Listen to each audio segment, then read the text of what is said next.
اس نے کہا اے میرے بچہ ہوگا، میں تو بڑھیا ہوں اور یہ میرے میاں بھی بوڑھے ہیں، یہ تو بڑی عجیب بات ہے۔ انہوں نے کہا کیا تم اللہ کی قدرت سے تعجب کرتی ہو؟ اے اہل بیت، تم پر اللہ کی رحمت اور اس کی برکتیں ہیں، وہ لائق تعریف ہے، بڑا ہے۔ پھر جب ابراہیم سے خوف جاتا رہا اور ان کو خوشخبری بھی مل گئی تو قوم لوط کے بارے میں لگے ہم سے بحث کرنے۔ بے شک ابراہیم بڑے تحمل والے، نرم دل اور رجوع کرنے والے تھے۔ اے ابراہیم، اس بات کو جانے دو، تمہارے پروردگار کا حکم آ پہنچا ہے اور ان لوگوں پر عذاب آنے والا ہے جو کبھی نہیں ٹلنے کا۔ اور جب ہمارے فرشتے لوط کے پاس آئے تو وہ ان کے آنے سے غمناک اور تنگ دل ہوئے اور کہنے لگے کہ آج کا دن بڑی مشکل کا دن ہے۔ اور لوط کی قوم کے لوگ ان کے پاس بے تحاشا دوڑتے ہوئے آئے اور یہ لوگ پہلے ہی سے انتہائی بیہودہ حرکتیں کیا کرتے تھے۔ لوط نے کہا کہ اے بھائیو، یہ جو میری قوم کی لڑکیاں ہیں یہ تمہارے لیے جائز اور پاک ہیں، تو اللہ سے ڈرو اور میرے مہمانوں کے بارے میں مجھے بے آبرو نہ کرو۔ کیا تم میں کوئی بھی شائستہ آدمی نہیں؟ وہ بولے تم کو معلوم ہے کہ تمہاری ان بیٹیوں کی ہمیں کچھ حاجت نہیں، اور جو ہماری غرض ہے اسے تم خوب جانتے ہو۔ لوط نے کہا اے کاش مجھ میں تمہارے مقابلے کی طاقت ہوتی یا میں کسی مضبوط قلعے میں پناہ لے لیتا۔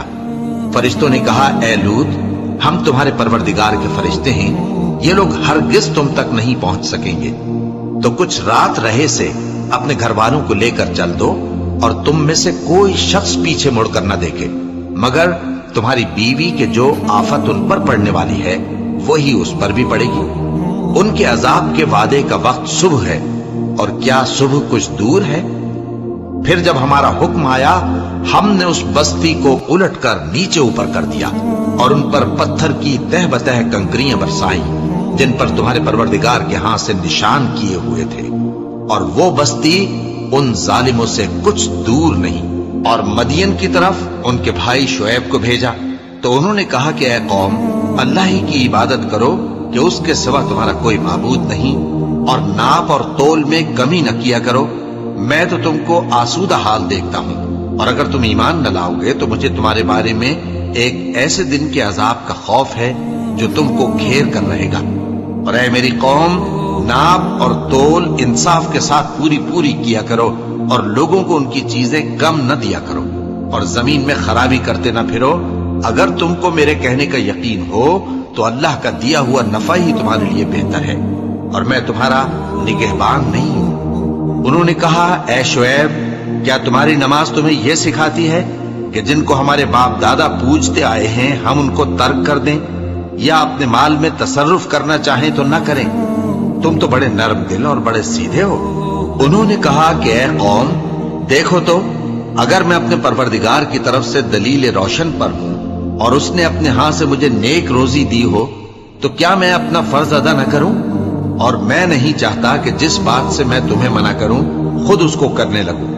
میں تو جہاں تک مجھ سے ہو سکے تمہارے معاملات کی اصلاح چاہتا ہوں، اور اس بارے میں مجھے توفیق کا ملنا اللہ ہی کے فضل سے ہے۔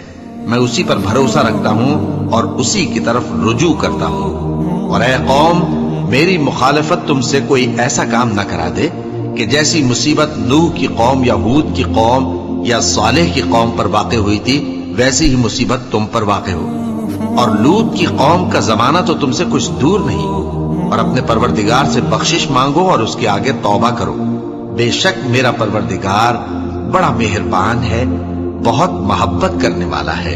انہوں نے کہا کہ شعیب، تمہاری بہت سی باتیں ہماری سمجھ میں نہیں آتی، اور ہم دیکھتے ہیں کہ تم ہم میں کمزور بھی ہو، اور اگر تمہارے بھائی بند نہ ہوتے تو ہم تم کو سنسار کر دیتے، اور تم ہم پر کسی طرح بھی غالب نہیں ہو۔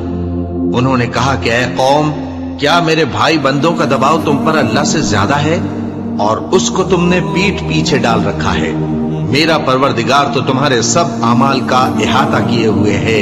اور اے قوم، تم اپنی جگہ کام کیے جاؤ، میں اپنی جگہ کام کیے جاتا ہوں۔ تم کو ان قریب معلوم ہو جائے گا کہ رسوا کرنے والا عذاب کس پر آتا ہے اور جھوٹا کون ہے۔ اور تم بھی انتظار کرو، میں بھی تمہارے ساتھ انتظار کرتا ہوں۔ اور جب ہمارا حکم آ پہنچا تو ہم نے شعیب کو اور جو لوگ ان کے ساتھ ایمان لائے تھے ان کو تو اپنی رحمت سے بچا لیا، اور جو ظالم تھے